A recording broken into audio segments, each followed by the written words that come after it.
If you've been told that you need a crown or a root canal, the real question isn't what procedure you need, it's what condition is your tooth in. We are going to talk today about three primary questions that you need to be finding out about your tooth and asking your dentist about. The first is this tooth alive or dead? The second is how much enamel is remaining on the tooth. And the third is what does this tooth need to continue functioning for you? So let's jump into the first one. First of all, is the tooth alive or dead? Why does this matter? As soon as the nerve is removed from the tooth, it completely changes the way that tooth is going to function. A tooth that's alive can heal itself. It can regenerate. A lot of things can happen inside of that tooth. A tooth that is dead has lost all of that ability. It becomes more brittle. It now has the potential for infection, ongoing, all sorts of things. So, how do you determine which side of the fence you're on? Is this tooth alive or is it not? The first thing you can go on is your symptoms. If you have cold sensitivity on a tooth, if you have sweet sensitivity, those are actually good signs. Typically, that means that the tooth is still alive. And what portion are we even talking about? Inside of the tooth, there is a center portion called the pulp. That pulp contains the nerve and the blood vessels for that tooth. So if that nerve is still alive and functioning, you're going to feel it.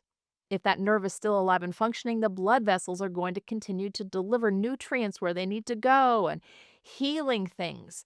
So, this is the important part. We want that nerve to stay healthy and alive and intact. Now, what signs and symptoms could show you that you're already over on the other side of the fence? If you have swelling underneath a tooth that's at the end of the root, if you have pus around the tooth coming out from this tooth, if you bite on it and oh, it just hurts so bad, if it's waking you up at night, if it lingers for 30 minutes, an hour, or multiple hours, if it starts to hurt all on its own without you doing anything to it. You're just driving down the road and all of a sudden it hits. All of these are signs that that tooth may already be dead. So, why is it doing all of those things? Once that nerve dies, it gets infected. Any dead tissue in the body is going to attract bacteria. So, bacteria find that dead nerve tissue and they build up around and inside of the tooth. That pressure is what hurts so bad. And then once it extends beyond the end of the tooth, it creates a bubble. And every single time you chew, it's like stepping on that bubble or blister, and it's painful. Not only that, but it's sending that infection throughout the entire body. So that is the fence you need to figure out. Are you on one side or the other of? The dentist is the other place to find this information out at. So you need to go and visit your dentist and find out, is my tooth still alive or is it already dead? Sometimes we can see this on an x-ray, but if it's a new development, we actually can't. An x-ray is going to show us past history a little bit, what's been happening the last 6 months, not necessarily what's happening the last week. So we also will detect symptoms and ask you about those things. Is it still cold sensitive? We might put cold on the tooth to see if you can feel it. Is it still sweet sensitive? Those are all things that we're going to ask at the dental office as well. Remember, as soon as that nerve has died, our decisions change, the options change. And once that nerve is dead, you really do have a decision to make. Because at that point, the only option is to do a root canal, which is removing that dead tissue, filling up the inside of the tooth, or removing and replacing the tooth. If the tooth is still alive, there are a lot of options that you still have, including just treating that pulp or treating the tooth, just selectively removing cavity and keeping a deep portion of cavity in place. This sounds a little, crazy as a dentist, but we leave a little there so that we don't impact or touch the nerve beneath. We then use ozone right there on that infected dentin surface, on that infected tooth surface, and it kills all of the bacteria. So we're able to fill over top of it without actually killing the nerve underneath. This is where dentistry is going. And it's incredible, all of the advances that are happening today. So if your tooth is still alive, the next question to ask is, what options do I have now? If it's still alive, I do not recommend that you have a root canal done. Why? what I just told you. Once that nerve is gone and dead, the whole story changes. Now there's no regeneration possible, there's no healing possible. It is that way forever. And remember, dead tissue attracts bacteria. There's always going to be dead tissue left in these teeth, and this leads to potential for infection down the road. Keep the tooth alive if you can. So that comes the next question. Okay, if we do selective decay removal, just a little bit of the cavity, we leave the nerve intact, and the tooth stays alive. What's next? What about a crown? Now, a lot of people have said a crown is terrible. You should never have a crown. Well, let's talk about this. Why? The enamel is amazing. It's the outside surface of the tooth. It never grows back on its own. First of all, I wish it could, but it can't. So once it's gone, it's gone.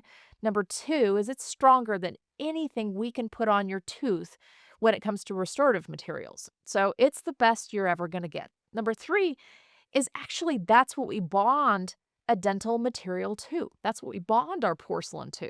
So the more enamel that can stay there, the better we're going to be able to glue something to it.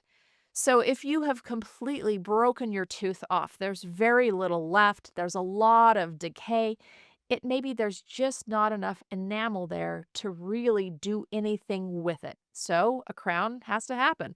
All the enamel is removed, makes enough space for that porcelain to fit over top, and the entire tooth is replaced with porcelain material. Now, that may be your situation, but it's not always.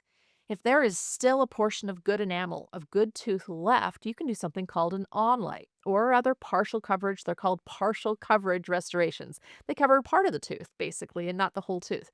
An onlay is the one that we do frequently in our office. We leave all the good enamel there because remember, we can't grow it back. It's the protective part of the tooth. If we leave it there, we're better off. We can actually preserve that tooth. We can bond to it better. So we just remove the part that's maybe already gone or the part that's decayed or that needs a little bit of extra support so that the chewing stays strong.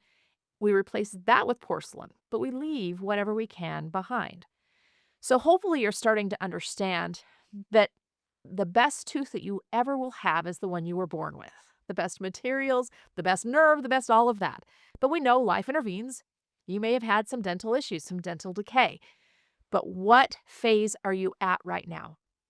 Is the tooth already dead? If so, go check out my videos about root canals, about options there, about how to replace that tooth if that's the choice that you're making, about what signs and symptoms may show up for you, and what systemic or all body health conditions may be related to those choices. That's important. If it's still alive, yes, this is so great. Ask about doing ozone treatment, antimicrobials that are going to kill the bacteria but leave the nerve intact. Let your dentist know I want this tooth to stay alive. Do what you can. When it comes to a crown, how much tooth is left? If there's very little, then a crown is your best option. If there's still good tooth structure, leave it alone. Do a partial coverage restoration. These are the 3 questions you're going to ask your dentist. Remember, is my tooth alive or not? How much enamel is here? And what do we need to do to ensure that I'm going to be able to continue chewing with this tooth for a long time? These are questions that you should ask, and your dentist should be able to answer for you. Hopefully this has helped. If you want more information about root canals, about crowns, about really the implications of all of these things, please go check out my other videos on this topic. This is information that is really cutting edge. This is where dental research is happening up to date today. These are the things we're talking about. These are the things that we're innovating about. And it's honestly a great time to have teeth because there are so many options out there. My job is to just help you learn them, help you know about them, and help you be educated enough that you can go and have a conversation with your dental provider and tell them what you expect of them and how you would like them to help. So if this has been helpful for you, please subscribe below, send this to someone who might need to hear it, and just keep checking back because my mission is to help you live well. And if you can have a healthy mouth, you can have a healthy you. Thank you for watching.